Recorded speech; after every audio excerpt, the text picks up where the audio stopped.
¿Cuáles son las causas de la osteoporosis? Porque los dedos se arrugan en el agua. ¿Cómo se cultiva el cacao? Presentamos Oigamos la Respuesta, el podcast de preguntas y respuestas del Instituto Centroamericano de Extensión de la Cultura, ICQ. Desde Tisma, Masaya, Nicaragua, el señor José Esteban Mendoza Jarquín dice: quiero que me expliquen por qué es que no hay Semana Santa sin luna. Oigamos la respuesta. Efectivamente, don José, no hay Semana Santa que no tenga luna llena. Llama la atención que todas las fiestas religiosas de la Iglesia Católica se celebran en la misma fecha cada año. Por ejemplo, el nacimiento de Jesucristo siempre se celebra el 25 de diciembre. Sin embargo, la Semana Santa es diferente. No tiene una fecha fija y cambia cada año. A veces se celebra a finales de marzo y otras en abril, pero siempre durante la luna llena. Vamos a contarle por qué. La razón de esto es que la mayoría de las festividades religiosas siguen el calendario solar utilizado por los antiguos romanos para organizar el tiempo. En cambio, la Pascua es la única que seguía por el calendario lunar, que era el sistema de medir el tiempo que seguían los judíos. Y entonces, ¿qué tiene que ver la luna llena con la Semana Santa? Resulta que Jesús resucitó durante la celebración de la Pascua judía, que siempre se celebraba a inicios de la primavera durante la luna llena, porque, según los judíos, gracias a la luna llena, sus antepasados pudieron escapar del faraón sin tener que usar antorchas. Tenemos entendido que en sus inicios, los primeros cristianos, en su mayoría judíos como Jesús, celebraban la resurrección el mismo día que la Pascua judía. Sin embargo, en el año 325, durante el Concilio de Nicea, se llevó a cabo una reunión en la que participaron obispos de todas las regiones donde había cristianos. Para evitar confusiones con la Pascua judía, se acordó festejar el Domingo de Resurrección el domingo siguiente a la primera luna llena después del 21 de marzo, que marca el inicio de la primavera. Desde entonces, la Iglesia Católica ha mantenido esta tradición. Así que esta es la razón por la que, como usted menciona, no hay Semana Santa sin luna llena. El señor Arnoldo Barrera nos escribe desde Matagalpa, Nicaragua, y dice lo siguiente: ¿qué puedo hacer con los murciélagos? Fíjese que todas las noches amanece una gallina muerta, y me gustaría saber si hay algún veneno para matarlos. Oigamos la respuesta. Lamentamos mucho, don Arnoldo, lo de sus gallinas. No nos dice si sus gallinas duermen afuera en un palo, como es común en nuestras tierras. De ser así, les recomendamos construir un gallinero o cajón con sedazo fino donde puedan pasar la noche, ya que los vampiros salen durante la noche a alimentarse de sangre y tener las gallinas encerradas puede salvarlas. De las 1.400 especies de murciélagos que hay en el mundo, solo 3 especies se alimentan de sangre y 2 de ellas lo hacen de sangre de aves. Vamos a comentarle que en algunas agroveterinarias venden vampiricidas a base de warfarina, que se utiliza cuando los vampiros atacan al ganado y otros animales grandes. Estos vampiricidas se aplican en el lugar de la mordedura. De esta manera, cuando el vampiro regresa la noche siguiente buscando el mismo lugar del animal para morder de nuevo, se unta el veneno y se lo lleva donde están los otros vampiros. Al untarse unos a otros se envenenan, reduciendo así la población. Este producto generalmente lo aplican durante 5 noches seguidas. Sin embargo, según un experto en murciélagos, en el caso de los vampiros que atacan a las gallinas, estos productos pueden no ser muy efectivos, ya que las colonias de vampiros no son tan grandes. Así que habría que probar. Sin embargo, nos parece importante mencionar que en algunos países está prohibido matar murciélagos, y lamentablemente no encontramos la normativa específica de su país.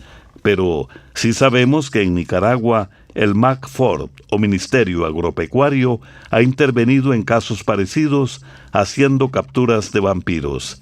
Así que le sugerimos llamar o visitar la oficina del MACFOR en Matagalpa para que pueda obtener ayuda. Envíennos sus preguntas al apartado 2948-1000 San José, Costa Rica. También nos pueden contactar al correo electrónico isq@isq.org o encuéntrennos en Facebook como Oigamos la Respuesta. Pueden escucharnos por medio de Facebook, iVoox, YouTube o su radioemisora favorita. A continuación, desde el crucero Managua, Nicaragua, el señor José Félix Mora López nos dice lo siguiente: quisiera que me hablaran acerca de la cardiopatía diabética.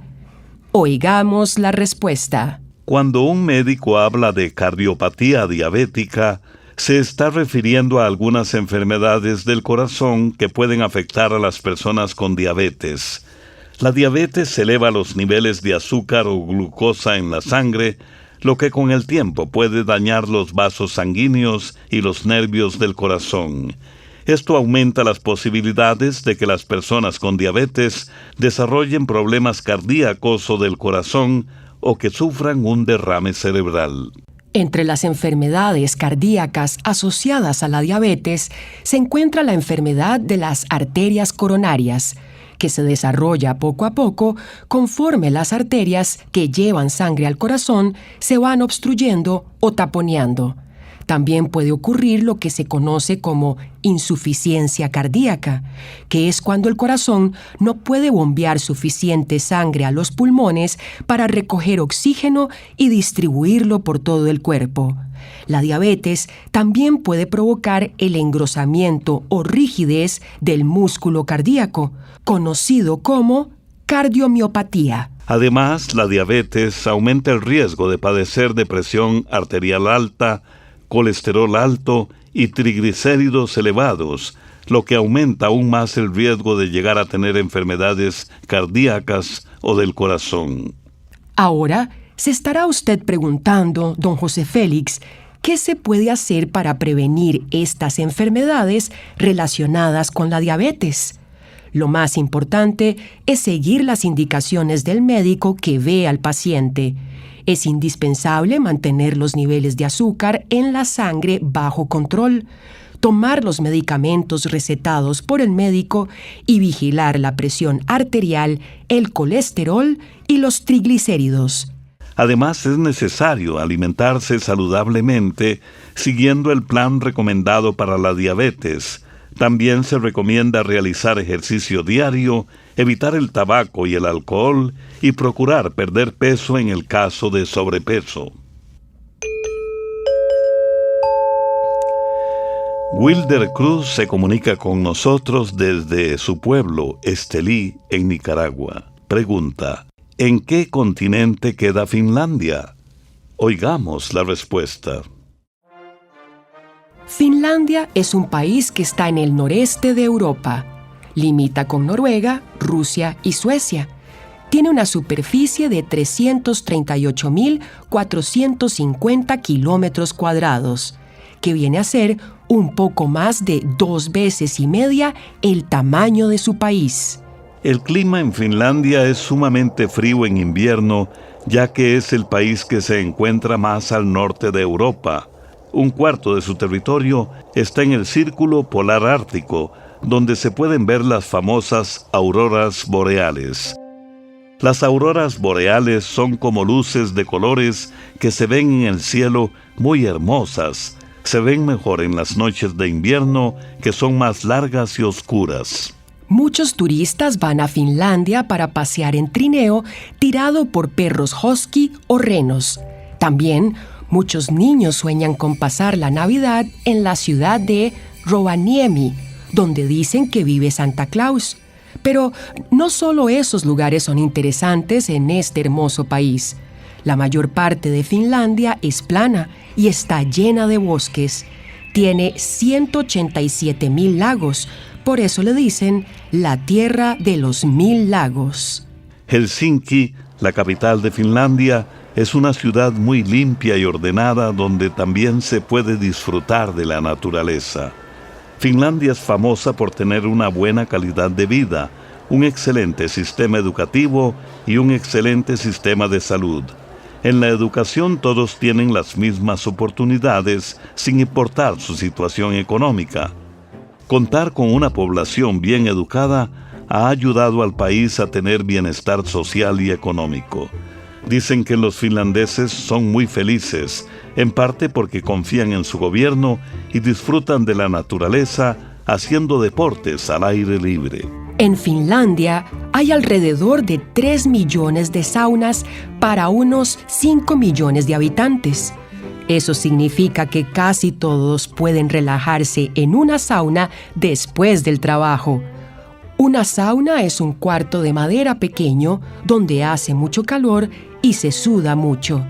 Imagínese usted, don Wilder, que en invierno, después de disfrutar la sauna, a los finlandeses les gusta lanzarse a un lago con agua helada, pues ellos lo consideran muy saludable. Dicen que esta costumbre no solo limpia el cuerpo, sino también la mente. Antiguamente, la sauna se consideraba un lugar sagrado y ahora, en el 2020, fue reconocida como Patrimonio Cultural Inmaterial de la Humanidad.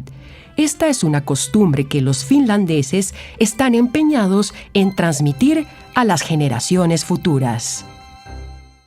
También pueden contactarnos a través de un mensaje de WhatsApp al teléfono código de área 506, número 8485-5453, o háganos sus preguntas al teléfono código de área 506, número 22 25 52 38, o al número 22 25 53 38.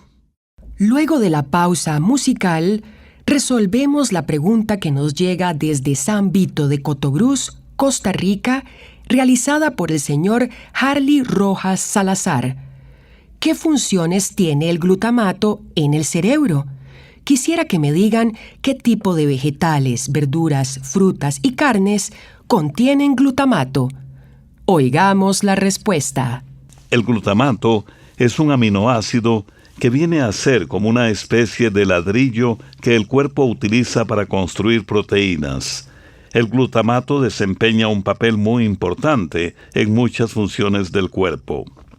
Es fundamental para el funcionamiento del cerebro y del sistema nervioso, que son los encargados de controlar todas las funciones del cuerpo.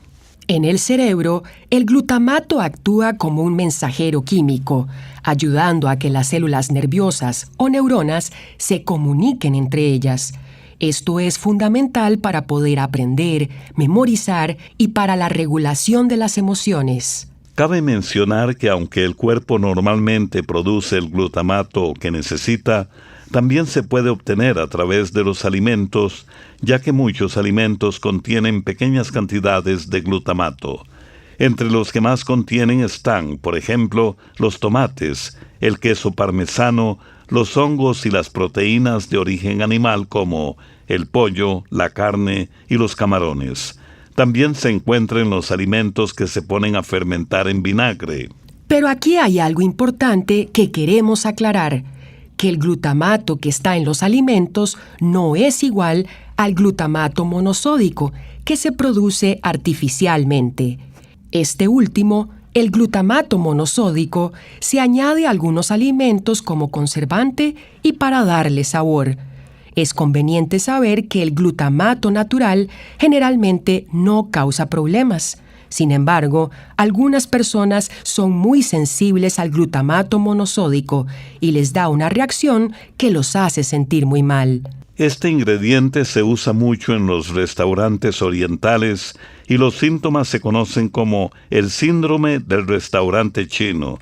Esto se debe tener en cuenta para no ponerle a las comidas glutamato monosódico en caso de notar que nos cae mal. Deseo saber cuánto peso puede aguantar la Tierra. Yo creo que ya hay muchas cosas como edificios, personas, carros, etc. Es la consulta que nos hace el señor José Romero desde Honduras. Oigamos la respuesta. Puede resultarnos asombroso pensar en cuánto peso soporta la superficie de la Tierra, con la carga de todas las construcciones que se han levantado a lo largo del tiempo. Sin embargo, intentaremos explicar de manera sencilla cómo es esto posible. La Tierra es como una bola gigante. La parte de arriba, llamada corteza, es relativamente delgada, pero muy dura.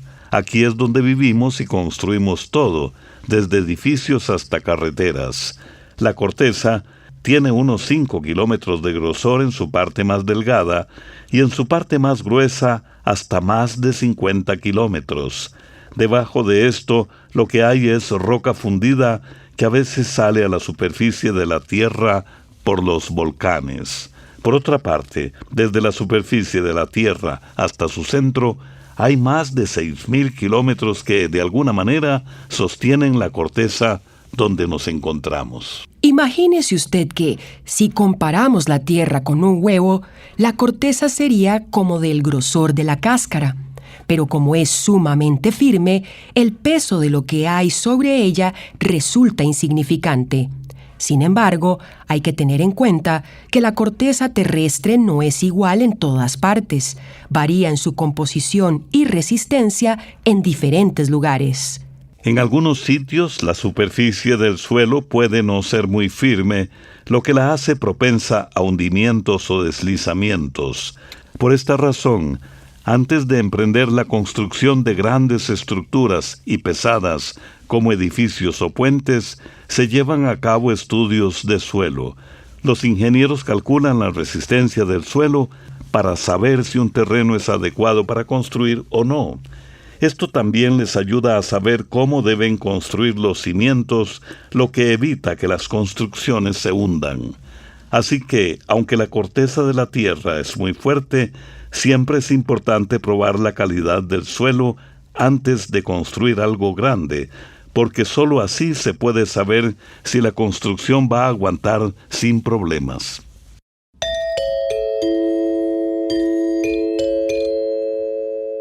Hoy queremos terminar el programa con un poema que nos envió don Mauricio Ramos de Guatemala.